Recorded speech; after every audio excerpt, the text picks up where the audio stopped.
नमस्कार मेरे प्यारे बच्चों, आज हम सबसे पहले शुरू करने जा रहे हैं पेपर सेकंड मैथ्स का और बीएससी पार्ट सेकंड मैथ्स।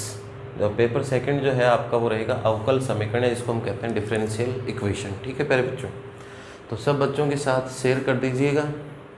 अपना नया पेपर शुरू हो ही गया है और क्लासेस रेगुलरली चली रही हैं सारे, तो सब बच्चों के साथ शेयर कीजिए, बताइए बच्चों को कि कोर्स शुरू हो गया अपना। ठीक है प्यारे बच्चों, हम शुरू करेंगे बीएससी पार्ट सेकंड में पेपर सेकंड अवकल समीकरण और डिफरेंशियल इक्वेशन। तीनों सब्जेक्ट की क्लासेस चलेंगी अपने पास, मैथ्स, फिजिक्स और केमिस्ट्री। ठीक है प्यारे बच्चों, अब देखिए ज़्यादा समय ज़ाया न करते हुए मैं बात करता हूँ अवकल समीकरण डिफरेंशियल इक्वेशन जो बुक है। हम यहाँ जो पहला नया शब्द आया वो आया अपने पास अवकल समीकरण। कौन सा शब्द आया मेरे प्यारे बच्चों? अवकल समीकरण। या कौन सा शब्द हमने पढ़ा? Differential equation. कौन सा शब्द है अपने पास? Differential equation. ठीक है, अब देखिए ये जो शब्द लिखा हुआ है, कौन सा शब्द लिखा हुआ है? Differential equation. इसको समझने से पहले हम इस सबसे पहले एक शब्द है यहाँ समीकरण। क्या लिखा हुआ मेरे प्यारे बच्चों? समीकरण या इक्वेशन। देखिए चाहे मैथ्स हो चाहे कोई सा भी सब्जेक्ट पढ़े, जो भी शब्द आपने लिखा है कॉपी में या बोर्ड पे, मैंने जो भी कुछ लिखा है उसका एक एक मीनिंग, एक एक शब्द का मतलब, उसका क्या महत्व है, कहाँ कौन सी चीज़ काम आनी है, वो आपको बहुत क्लियर होनी चाहिए। ठीक है, तो इसलिए एक एक शब्द का मतलब समझते हुए हम आगे कंसेप्ट को क्लियर करेंगे। ठीक है, तो देखिए यहाँ एक शब्द है समीकरण इक्वेशन। तो सबसे पहले हमें मालूम होना चाहिए समीकरण इक्वेशन क्या होता है। अब समीकरण इक्वेशन पढ़ने से पहले दो चीज़ें मालूम होनी चाहिए, जिसको हम कहते हैं चर या वेरिएबल। क्या कहते हैं मेरे प्यारे बच्चों? चर, या जिसको क्या कहते हैं? वेरिएबल। अब वेरिएबल भी कितने प्रकार के होते हैं? दो।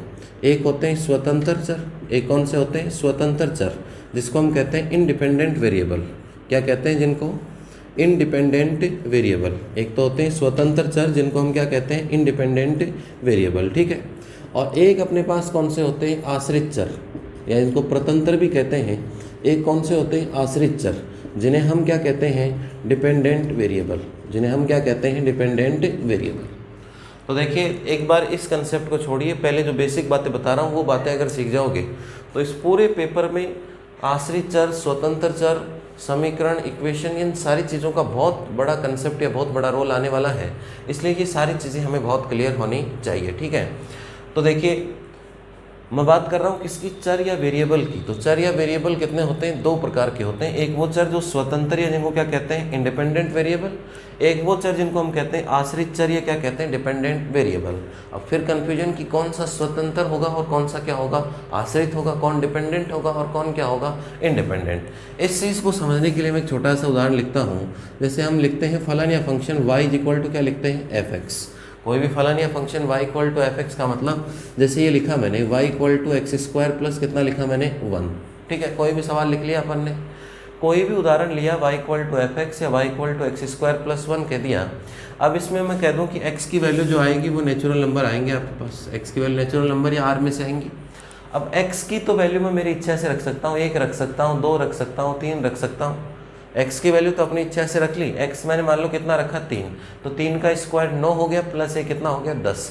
तो y बराबर कितना आना पड़ेगा? 10। तो अपनी इच्छा है, अपनी स्वतंत्रता किस पे है? x पे। तो x तो यहाँ ये कौन सा चर होता है? स्वतंत्र। x तो कौन सा चर होता है मेरे प्यारे बच्चों? स्वतंत्र चर। ये कौन सा चर होता है?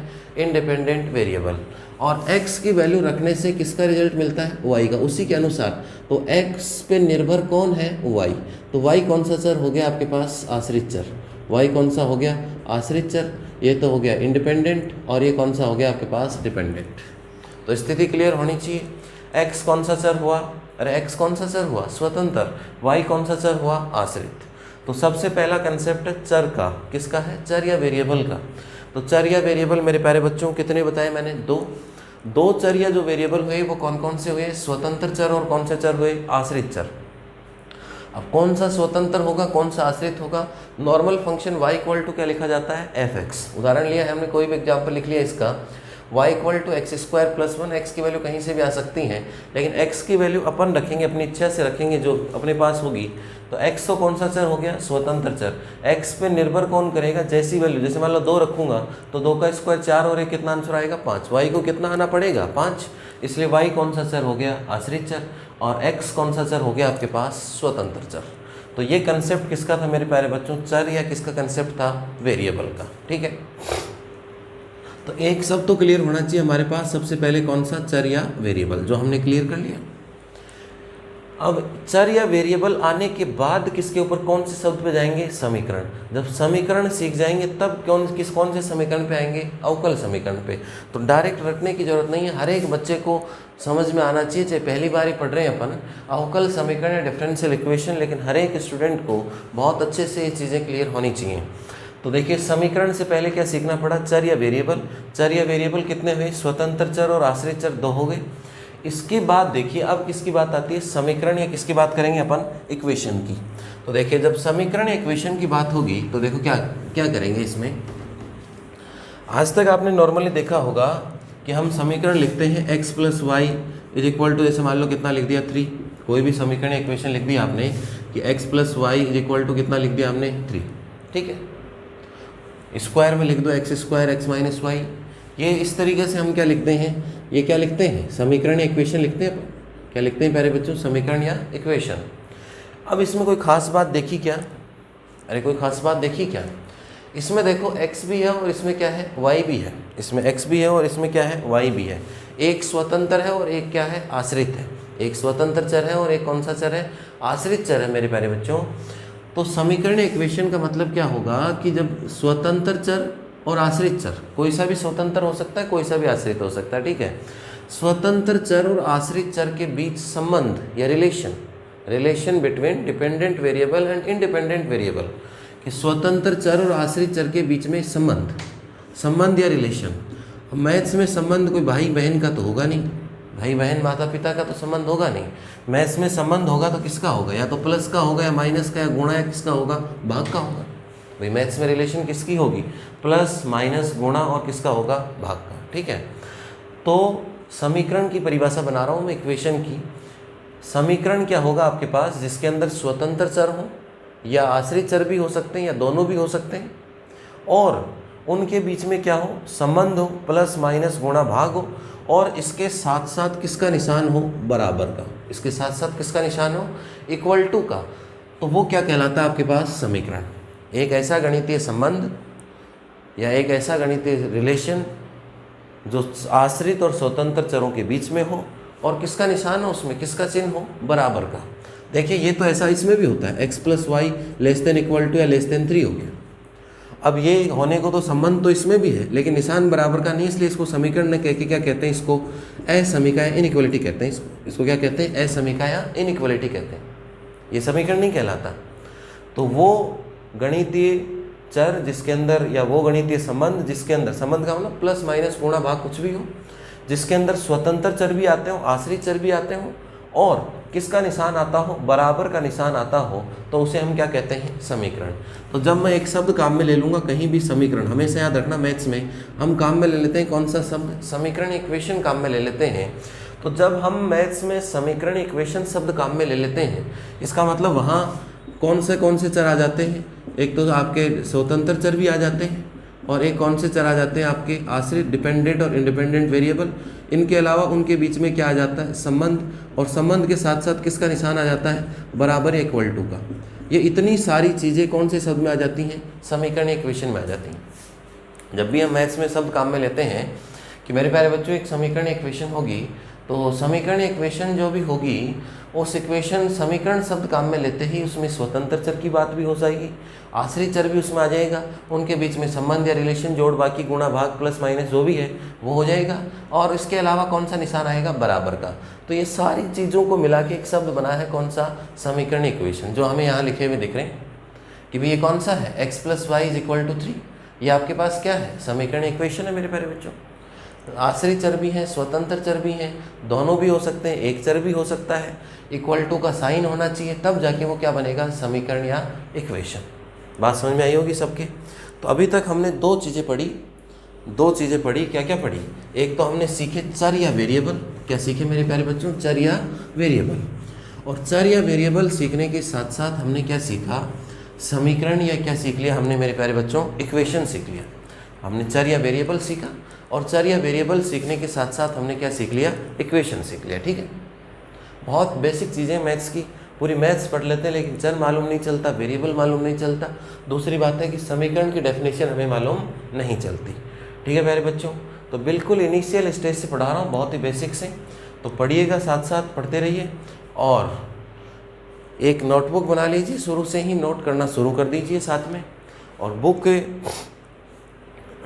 खरीद ली होगी, बहुत सारे बच्चों ने इधर उधर से एडजस्ट कर ली होगी अपने अगली क्लास वाले बच्चों से। बाकी अवकल समीकरण की बुक की आवश्यकता होगी, बाकी तो क्वेश्चंस मैं करूँगा, लेकिन फिर भी प्रैक्टिस के लिए बुक्स की ज़रूरत होगी।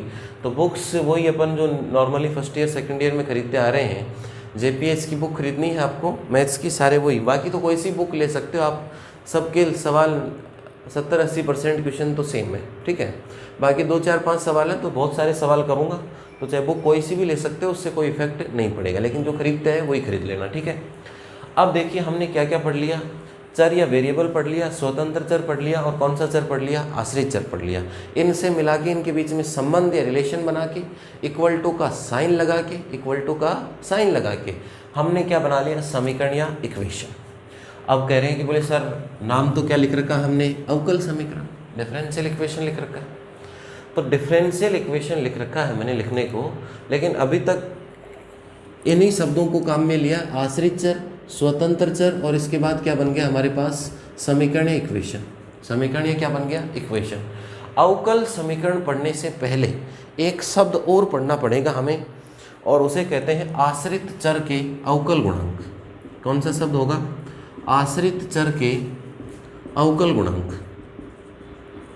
आश्रित चर के अवकल गुणांक, differential coefficients of dependent variable, differential coefficients of dependent variable. ठीक है प्यारे बच्चों, अब देखिए differential coefficients of dependent variable में क्या होगा कि क्या चीज़ है, आज तक हम छोटी क्लासों में पढ़ते आए हैं कि y = fx था, हम क्या कर लेते थे उसका dy/dx, हम क्या करते थे उसका dy/dx, या उसका हम क्या करते थे d2y/dx²। अब देखिए क्या चीज़ है ये, अब कोई सवाल में y है, किसी में x है, कोई सवाल में ऐसा भी हो सकता है a और नीचे किसके साथ करना हो सकता है, b के साथ, कोई सवाल में m भी हो सकता है, किसके साथ करना है, n के साथ करना है, अलग अलग हो सकते हैं सारे सवाल आपके। तो ये जो भी चीज़ें हैं, अब किस किस का नाम लूँ, कोई कहेगा yx ले रहा हूँ, कोई कह रहा हूँ a भी ले रहा है, कोई कह रहा है मैं mn लूँगा। इसलिए इन सब की समस्याओं को एक शब्दों में कहना चाहेंगे। देखो y कौन सा चर है, y कौन सा चर है, आश्रित चर। अरे y कौन सा चर है, आश्रित चर या डिपेंडेंट वेरिएबल है। x कौन सा चर या वेरिएबल है, स्वतंत्र या इंडिपेंडेंट है। तो हम कहेंगे कि y का x के साथ, ऐसे तो पढ़ते हैं हम कि अवकलज या डेरिवेटिव किसका है, y का किसके साथ है मेरे प्यारे बच्चों, x के साथ है, ऐसे तो पढ़ते हैं अपन इसको। अब इसको कहीं एक a का b के साथ है, कहीं m का n के साथ है, यही तो है आपके पास। अब अलग अलग न पढ़ के इसको ऐसे पढ़ेंगे, y मत पढ़िए। y का मतलब क्या नाम है, आश्रित चर। अरे y कौन सा चर होता है, आश्रित चर। तो आश्रित चर का x के साथ, x का मतलब कौन सा चर है, स्वतंत्र चर।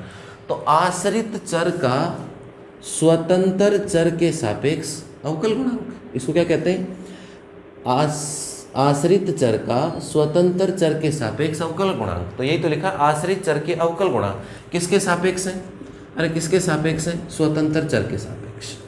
तो आज के बाद में हम कभी भी ऐसा नहीं पढ़ेंगे कि dy/dx दिया हुआ है, d2a/db² दिया हुआ है, या d2m/dn² दिया हुआ, ऐसा हम कभी भी नहीं पढ़ेंगे।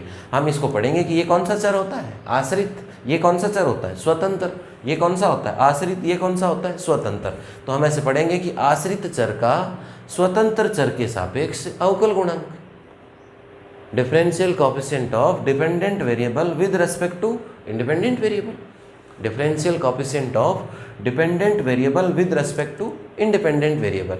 ये क्या हुआ कि आश्रित चर का स्वतंत्र चर के सापेक्ष अवकल गुणांक। सीख गए, चाहे एक बार हो, चाहे दो बार हो, चाहे तीन बार हो, उससे कोई फर्क नहीं पड़ेगा। वो हम इसको यही पढ़ेंगे कि आश्रित चर का स्वतंत्र चर के सापेक्ष क्या है, अवकल गुणांक या डिफरेंशियल कोएफिशिएंट। अब आते हैं अपने मेन टॉपिक पे, मेन बात पे आते हैं। क्या क्या पढ़ लिया दोस्तों, अरे क्या क्या पढ़ लिया भाई हमने। अब एक नई चीज़ और सीख गए हम। क्या सीख गए मेरे प्यारे बच्चों, अरे क्या सीख गए मेरे प्यारे बच्चों। देखो क्या क्या हमने सीखा उसको मैं लिख रहा हूँ, और उसी से मिला के मैं ये अवकल समीकरण बनाऊंगा। डायरेक्ट परिभाषा आंख बंद करके रटने की आवश्यकता नहीं है भाई। ऐसा नहीं है कि देखो हमने क्या क्या सीखा? हमने एक तो सीखे चर या वेरिएबल। चर या वेरिएबल कौन से हुए? दो। एक तो ये आश्रित और एक कौन से हुए आपके पास? स्वतंत्र। ठीक है, दो हो गए। इसके बाद हमने सीखा समीकरण। समीकरण का मतलब आश्रित चर हो, स्वतंत्र चर हो और उनके बीच में क्या हो? एक संबंध या रिलेशन हो। उनके बीच में क्या हो? एक संबंध या रिलेशन, और किसका निशान आता हो? बराबर या इक्वल टू का निशान आता हो। इसके बाद हमने सीख लिए, क्या सीख लिए? आश्रित चरों के। इसके बाद हमने क्या सीख लिया? आश्रित चरों के अवकल गुणांक। आश्रित चरों के क्या सीखे मेरे प्यारे बच्चों? अवकल गुणांक। यही तो सीखा जिनको हम कहते हैं dy/dx, d2y/dx², ये सारी चीज़ें सीखी। अब देखिए, हम ये चीज़ें सीखने के बाद हम किस पे आना चाह रहे हैं?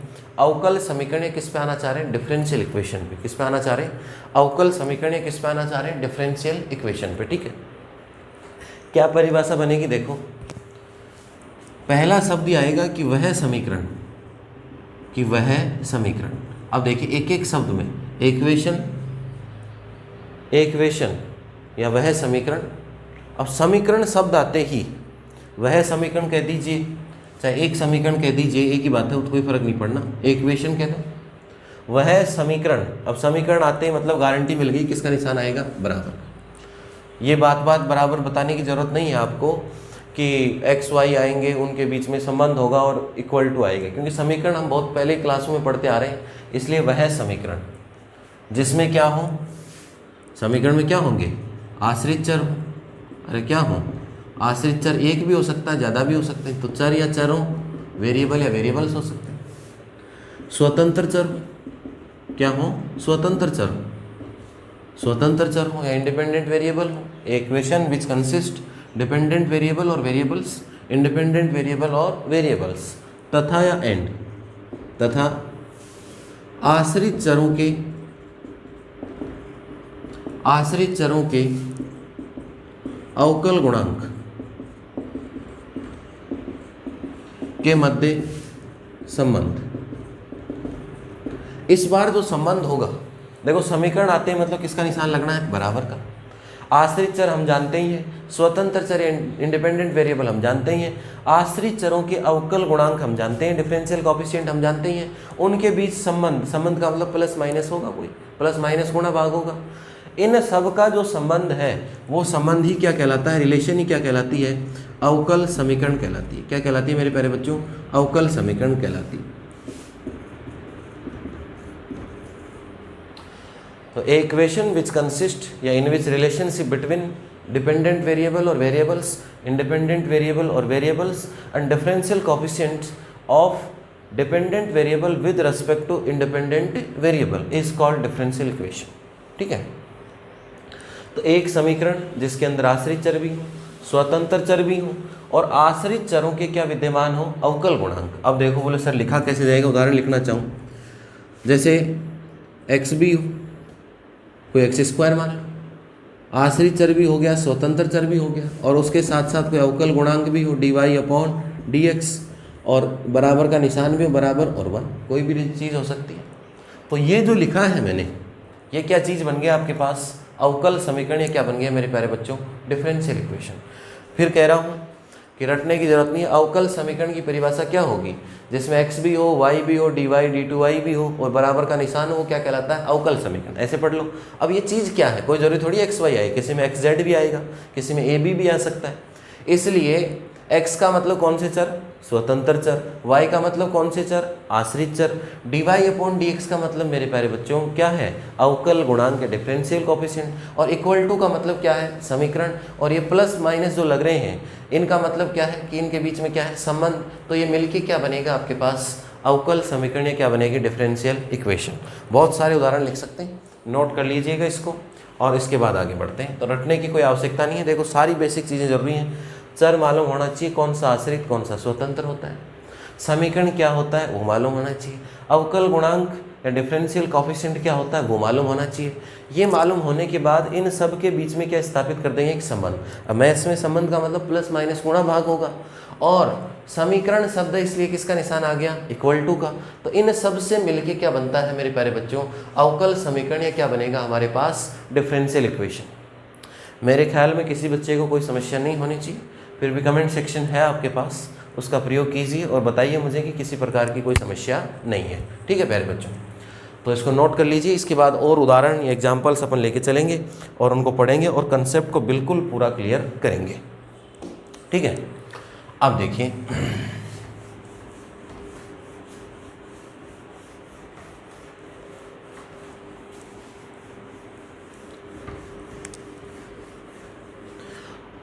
देखिए और उदाहरण या एग्जाम्पल्स लेके चले अपन। बहुत सारे उदाहरण से एग्जाम्पल्स हैं। जैसे मान लो मैंने ये ले लिया dy अपॉन कितना लिख दिया dx is equal to x आ गया, y आ गया, कोई प्लस माइनस 1 कर लिया मैंने, ये लो, ये भी क्या बन गया अपने आप में, प्लस 1 कर लो। ये क्या बन गया अपने आप में, देखो dy अपॉन dx भी आ रहा है, x भी आ रहा है, y भी आ रहा है, और इनके बीच में संबंध भाग देने का भी संबंध है, प्लस का भी और किसका है, माइनस का भी है, और इक्वल टू आ गया। और देखें बहुत सारे एग्जाम्पल, जैसे ये है 2 बार भी हो सकता है, कोई ज़रूरी नहीं है, 1 बार वाला भी हो सकता है, y भी हो सकता है, इस बराबर में x स्क्वायर प्लस 1 आ गया। इसमें देखो x भी आ रहा है, y भी आ रहा है, बराबर भी आ रहा है, समीकरण इक्वेशन बन गया। और ये अवकल गुणांक चाहे 1 बार हो चाहे 2 बार हो, इन सबको ही अवकल गुणांक या हम क्या कहते हैं, डिफरेंशियल कॉफिशिएंट। क्या कहते हैं मेरे प्यारे बच्चों, अवकल गुणांक, इनको क्या कहते हैं, डिफरेंशियल कॉफिशिएंट। ठीक है, और बहुत सारे एग्जाम्पल हैं, जैसे ये लिखा हमने dy अपॉन dx प्लस कितना लिख दिया sin x is equal to 0, या कोई 1 या 2 1 लिख दिया। तो इसके अंदर देखिए x आ गया आपके पास, फंक्शन आ गया, dy अपॉन dx आ गया, इक्वल टू का साइन आ गया, तो ये क्या बन गया, अवकल समीकरण।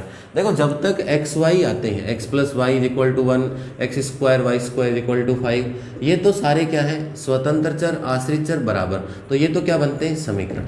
जब समीकरण के अंदर एक चीज़ और जुड़ जाती है, कौन सी चीज़, अवकल गुणांक या डिफरेंशियल कॉफिशिएंट और लग जाता है, तो फिर वो कौन सा समीकरण बन जाता है, अवकल समीकरण। ये क्या बन जाता है आपके पास, डिफरेंशियल इक्वेशन बन जाता है। ज़रूरी नहीं है कि एक ही हो, ऐसा भी हो सकता है, देखो ऐसा भी हो सकता है आपके पास कि ये हो गया जैसे z x square plus y square plus x plus वो वाई इज इक्वल टू कितना हो गया आपके पास, 0। तो इस वाले सवाल में देखो एक ही तो क्या था, आश्रित चर, एक ही क्या था, स्वतंत्र चर। लेकिन कई सवालों में क्या होगा, एक से ज़्यादा भी हो सकते हैं। जैसे जेड है, जेड तो कौन सा चर है, आश्रित, तो आश्रित तो कितना हुआ, 1, स्वतंत्र कौन है, x और कौन है, y, तो इंडिपेंडेंट 2 हैं इसके अंदर चर, तो 1 भी हो सकता है, और वेरिएबल कितने हो सकते हैं, 2 भी हो सकते हैं। ठीक है, अब ये तो एक बार बेसिक चीज़ें थी, अब 1 कब होंगे, 2 कब होंगे, उन चीज़ों को हम अलग से पढ़ेंगे। ठीक है, तो ये तो था बेसिक कंसेप्ट किसका, समीकरण का, या समीकरण से पहले हमने पढ़ा चर या वेरिएबल का। चर या वेरिएबल पढ़ने के बाद हमने शुरू किया था समीकरण इक्वेशन किया, और समीकरण इक्वेशन पढ़ने के बाद हमने उसकी परिभाषा डेफिनेशन पढ़ी, किसकी, अवकल समीकरण डिफरेंशियल इक्वेशन की। और अवकल समीकरण डिफरेंशियल इक्वेशन की डेफिनेशन पढ़ने के बाद अब हम किस पे आए, इसके उदाहरण एग्जाम्पल। तो यहाँ तक किसी भी स्टूडेंट की कोई भी समस्या नहीं होनी चाहिए। अब देखिए ये मैंने जो चर लिखे हैं कि 1 चर हो सकता है, 2 चर हो सकते हैं। ठीक है, इनका क्या कंसेप्ट है, देखो इसके अंदर 2 बुक्स होती हैं अपने पास, या कुछ बुक्स में एक साथ भी दिया हुआ मिलेगा। एक तो पढ़ रहे हैं हम अवकल समीकरण, एक तो क्या पढ़ते हैं प्यारे बच्चों, अवकल समीकरण।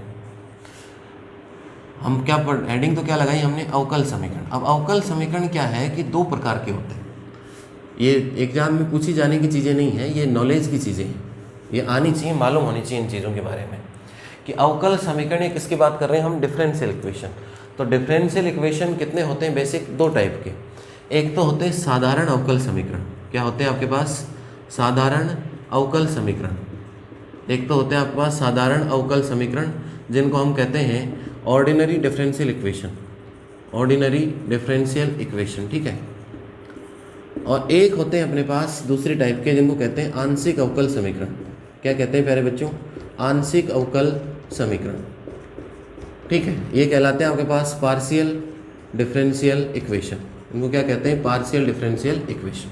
ठीक है, साधारण अवकल समीकरण और क्या होते हैं, पार्शियल। अभी हम जो पढ़ेंगे शुरुआत के दिनों में 2 3 4 यूनिट जो पढ़ेंगे हम, वो पहले किसकी पढ़ेंगे, साधारण की, और उसके बाद 1 या 2 यूनिट जो अपन पढ़ेंगे लास्ट में वो किसके पढ़ेंगे, आंशिक अवकल समीकरण या किसके पढ़ेंगे, पार्शियल डिफरेंशियल इक्वेशन के। अब अंतर मालूम होना चाहिए, हम बेसिक से चल रहे हैं। देखिए साधारण अवकल समीकरण तो क्या होता है, जिसके अंदर अवकल गुणांक, जिसमें क्या हो अवकल गुणांक या डिफरेंशियल कोएफिशिएंट एक ही स्वतंत्र चर के सापेक्ष, एक ही स्वतंत्र चर के सापेक्ष, differential coefficients with respect to, क्या होगा इसमें, differential coefficients with respect to only one independent variable, only one independent variable, differential coefficients with respect to only one independent variable.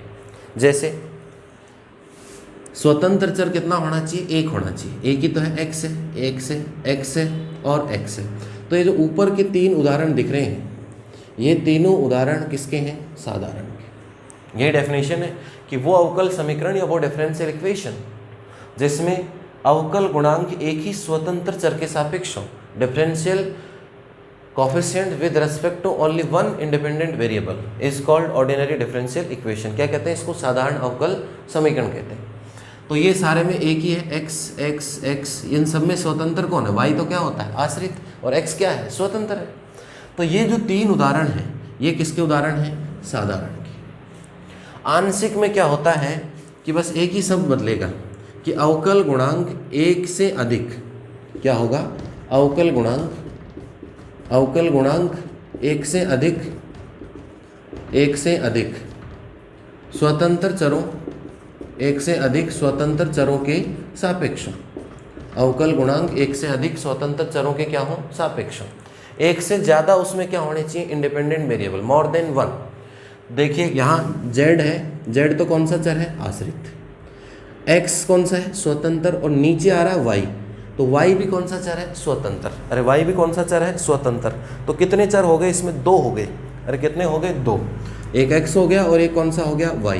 इसलिए ये जो समीकरण बना, कौन सा 4 नंबर जो उदाहरण लिखा, ये कौन सा समीकरण बना, आंशिक अवकल समीकरण। कौन सा बन गया आपके पास, आंशिक अवकल समीकरण। तो ये जो 4th है वो कौन सा है आपके पास, आंशिक अवकल समीकरण, या इसको हम क्या कहते हैं, पार्शियल डिफरेंशियल इक्वेशन।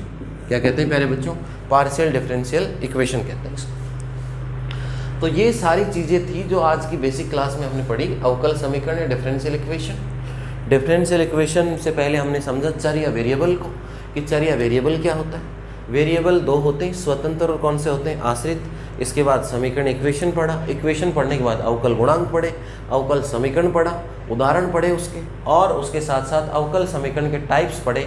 2 टाइप के होते हैं, साधारण और कौन से होते हैं, आंशिक। ठीक है प्यारे बच्चों, तो ये सारी चीज़ें पढ़ ली, ये बहुत इंपॉर्टेंट है, पूरे बुक में काम आएंगी, पूरे पेपर में काम आएंगी।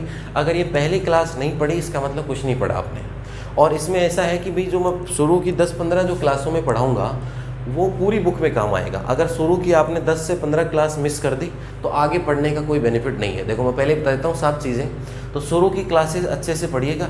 सारी चीज़ें जो यहाँ शुरू में 1-2 चैप्टर पढ़ेंगे वो पहले दूसरे चैप्टर ही आगे पूरी बुक में काम आने हैं। तो ये रहेगी। इसके बाद अब अगली क्लास में जो शुरू करेंगे वो इससे आगे का टॉपिक शुरू करेंगे, कोटि और घात, डिग्री एंड ऑर्डर, जहाँ से एग्जाम में एक क्वेश्चन श्योर आएगा। ये तो बेसिक चीज़ें जो जाननी जरूरी है तभी आगे समझ में आएगा।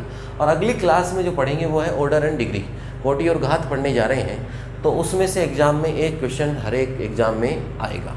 तो इसी प्रकार से जुड़े रहिए प्यारे बच्चों, पढ़ते रहिए, नोटबुक बना लीजिए, बुक्स खरीद लीजिए, साथ साथ कोई बुक खरीदो खरीदने को, लेकिन जो पीछे खरीदी JPH की वो खरीद लो, या दूसरी लेना चाहो दूसरी ले लो। क्वेश्चंस वही मिलेंगे, किसी में वो क्वेश्चन एग्जाम्पल होगा, किसी में अनसोल्ड होगा और किसी का अनसोल्ड एग्जाम्पल होगा, ऐसे आगे पीछे क्वेश्चंस मिलेंगे। तो उन चीज़ों का कोई ज़्यादा इफेक्ट नहीं पड़ना। हिंदी इंग्लिश की कोई समस्या नहीं है, हिंदी इंग्लिश की कोई समस्या नहीं है। चाहे बच्चा इंग्लिश मीडियम का हो तो भी वो हिंदी में किताब खरीद लेना, कोई समस्या नहीं है। पिछले साल भी खरीदी होगी, और इंग्लिश में खरीदना चाहो तो इंग्लिश में खरीद लेना। बाकी मैं हुई हर एक शब्द हिंदी टू इंग्लिश बताता हूँ हमेशा से मैं, और वही काम अब चलेगा। तो किसी प्रकार की कोई समस्या नहीं आएगी। ठीक है प्यारे बच्चों, अगली क्लास में मिलते हैं फिर से। Thank you.